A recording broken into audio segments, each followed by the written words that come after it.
Congress, July 4th, 1776, the unanimous Declaration of the 13 United States of America. When in the course of human events it becomes necessary for one people to dissolve political bands which have connected them with another, and to assume among the powers of the earth the separate and equal stations which the laws of nature and of nature's God entitle them, a decent respect to the opinions of mankind requires that they should declare the causes which impel them to the separation. We hold these truths to be self-evident, that all men are created equal, that they are endowed by their Creator with certain unalienable rights, that among these are life, liberty, and the pursuit of happiness, that to secure these rights governments are instituted among men deriving their just powers from the consent of the governed, that whenever any form of government proves destructive of these ends, it is the right of the people to alter or to abolish it, and institute new government laying its foundation on such principles and organizing its powers in such form as to them shall seem most likely to affect their safety and happiness. Prudence indeed will dictate that governments long established should not be changed for light and transient causes, and accordingly all experience has shown that mankind are more disposed to suffer, while evils are sufferable, than to right themselves by abolishing forms towards their custom. But when a long train of abuses and usurpations pursuing verily the same object, the immensity designed to reduce some absolute despotism, it is their right, it is their duty, to form such government as by new guards for future security. Such has been the patient sufferance of these colonies, and such is now necessity which constrains them to alter their former systems of government. The history of the present King of Great Britain is a history of repeated injuries and usurpations, all having in direct object the establishment of an absolute tyranny over these states. To prove this, let facts be submitted to a candid world. He has refused his assent to laws most wholesome and necessary for the public good. He has forbidden his governors to pass laws of immediate and pressing importance unless suspended in their operation till his assent should be obtained, and when so suspended he has utterly neglected to attend to them. He has refused to pass other laws for the accommodation of large sections of people, unless those people would relinquish the right of representation in the legislature, a right immiscible to them and formidable to times only. He has called together the legislative body in places unusual, uncomfortable, and distant from the depository of their public records for the sole purpose of fatiguing them to confine them to measures. He has dissolved representative houses repeatedly for opposing the man of government's his invasions on the rights of the people.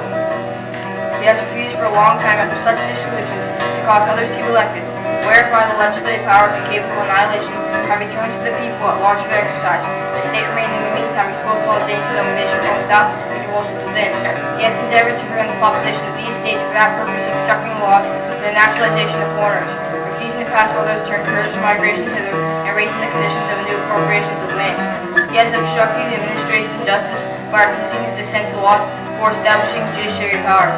He has made judges dependent on his will alone for the tenure of offices and the amount payment of their salaries. He has erected a multitude of new offices and sent further swarms of officers to harass our people and yell for substance. He has kept among us in times of peace standing armies without the consent of our legislators. He has effected to render the military independent of and superior to the civil power. He has combined with others to subject us to a jurisdiction foreign to our Constitution and unacknowledged by our laws, giving his assent to the acts of pretended legislation. For quartering large bodies of armed troops among us, for protecting them by a mock trial from punishment or any murders which they should commit on the inhabitants of these states, for cutting off our trade with all parts of the world, for imposing taxes on us without our consent, for depriving us in many cases of the benefit of trial by jury, for transporting us beyond seas to be tried for pretended offenses,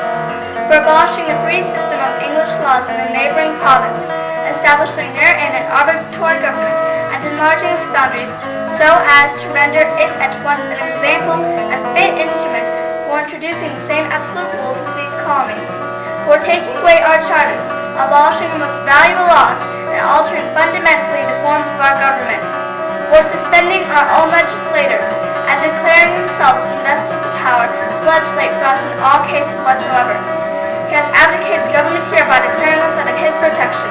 and waging war against us. He has plundered our seas, ravaged our coasts, burnt our towns, and destroyed the lives of our people.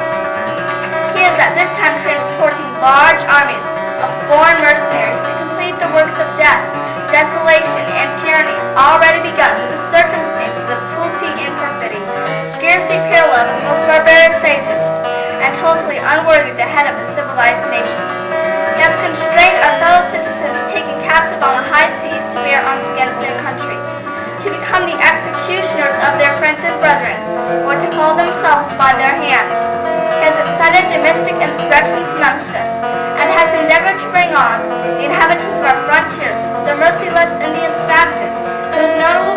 warfare is an undistinguished destruction of all ages, sexes, and conditions. In every stage of these oppressions, we have petitioned for redress in the most humble terms. Our repeated petitions have been answered only by repeated injuries. A prince whose character is thus marked by every act which may define a tyrant is unfit to be the ruler of a free people. Nor have we been wanting in attention to our British brethren. We have warned them from time to time of attempts for their legislature to extend an unwarrantable jurisdiction over us. We have reminded them of the circumstances of our immigration and settlement here. We have appealed to their native justice and magnanimity, and we have conjured them by the ties of our common kindred to disavow these usurpations which would inevitably interrupt our connections and correspondence.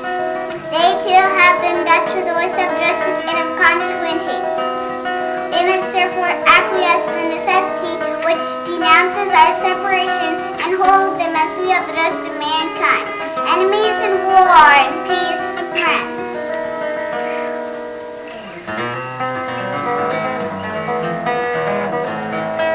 We, therefore, the representatives of the United States of America in General Congress, assembled appealing to the Supreme Judge of the world for the rectitude of our intentions, do, in the name and by authority of the good people of these colonies, solemnly publish and declare that these United Colonies are and ought to be free and independent states, that they are absolved from all allegiance to the British Crown, and that all political connection between them and the state of Great Britain is and ought to be totally dissolved, and that as free and independent states, they have full power to levy war, conclude peace, contract alliances, establish commerce, and do all other acts and things which independent states may have right to. And for the support of this declaration,